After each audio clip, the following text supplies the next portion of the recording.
It's an intelligent business, a job for the brave heart. Politics. Hello everyone, this is Rishika Vishwakarma. Politics. It's not a platform that gives us voice, but it is the voice that of you, I, and of people at large. It is to say that the executive branch of the Constitution, which is said to be the sanctum sanctorum of the country. But the picture has changed from the way it was envisioned back in the Esther years. It has been sullied and reduced to ashes by blame game players. The people today, not all, are involved in their own definition of politics, are the one plaguing it. Sans knowledge, sans information.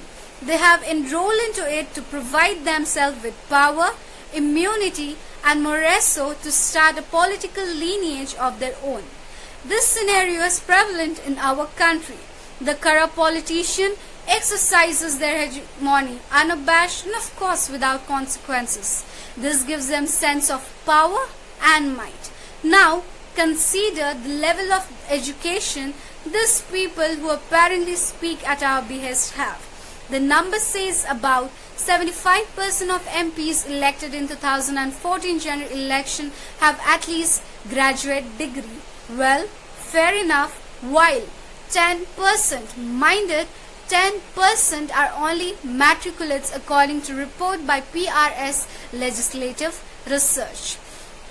Interestingly, the number of MPs elected in 2014 Lok Sabha general election is significantly higher, which is 13% in comparison to 15th Lok Sabha 3%.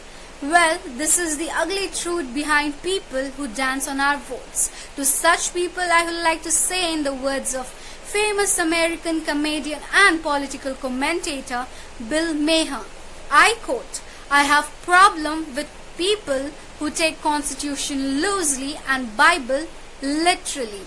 I unquote. You and I know the veracity of this statement. Well, up to this point, I told you the story in limp and lackluster prose. Well, this is not everything to politics we know. There is indeed a brighter side that meets the eye. The likes of Shashi Tharoor, Subramaniam Swamy, APJ Abdul Kalam, Manmohan Singh, Shrikant Jitkar, to name a few, are and were cursed with intelligence and have channeled their intellects towards the betterment of our country.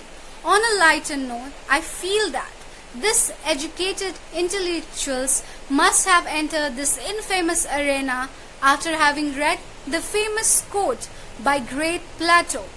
One penalties for refusing to participate in politics is that you end up being governed by your inferior. Well, it is clear that politics did exist in his time, that is Plato, or even before, maybe not in the same framework as it is today.